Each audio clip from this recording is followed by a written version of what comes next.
Hello and welcome back to World 360. Today, we talk about a peculiar European country that is an EU member, a NATO member, shares a border with Ukraine, has been invaded by the Soviet Union in the past, but is now ruled by an authoritarian leader who is fairly chummy with Vladimir Putin.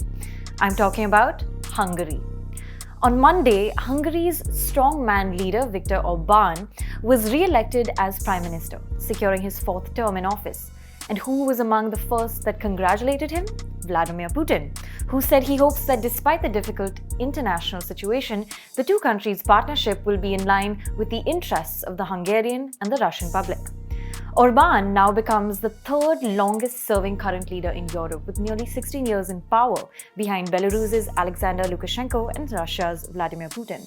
It's almost fitting that this puts him on a list with other autocrats, considering the recent Hungarian election has widely been reported as anything but free and fair.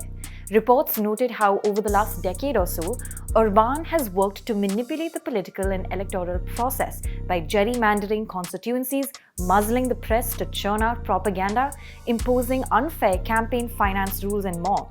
Therefore, his recent landslide victory has not been widely accepted as a landslide at all. To top it all off, the main promise in Orban's electoral campaign was to keep the Hungarian people out of the Ukraine war and ensure that they don't face high gas prices like other neighboring countries. Then there's also Orban's distaste for Ukrainian President Zelensky, who has criticized Orban's ban on the transfer of arms to Ukraine. In fact, in his recent victory speech, Orban calls Zelensky and Brussels bureaucrats among the opponents he had to defeat to win this election. So the reason Orban's re-election is so interesting is because it throws a spanner in the EU's efforts to present a united front against Putin. More so, unlike his EU members, Orban has carefully avoided criticizing Putin for his invasion into Ukraine. Maybe Hungary's reliance on Russia for gas provides some answers. Hungary is heavily reliant on Russian energy. Nearly 64% of the country's oil comes from Russia. In August last year, Orban's government agreed to a 15-year gas supply agreement with Russia's Gazprom. And in January this year, Hungary sought to ramp up gas supply amid an energy crunch.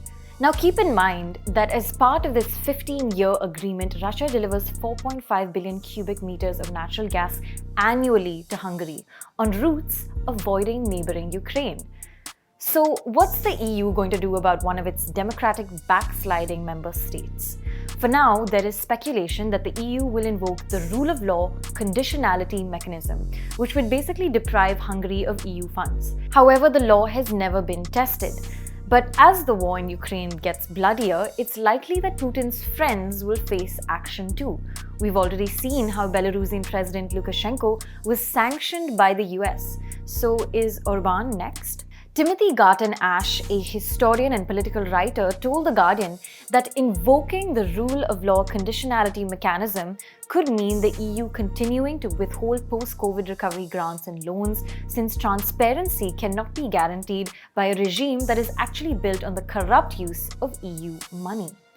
Before we conclude, it's worth mentioning how Hungarians still have a vivid national memory of the 1956 Soviet invasion of their country.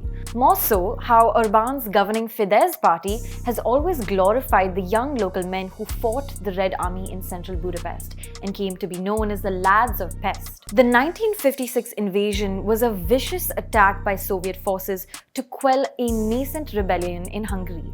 Civilians were brutally murdered, and revered political leaders like Imre Nagy were assassinated. But today, we see Hungary's president siding with a man who is being termed as following in the steps of his Soviet predecessors. Thank you so much for watching. This is Pia Krishnankutty for ThePrint. Do subscribe to ThePrint.in and follow us on social media.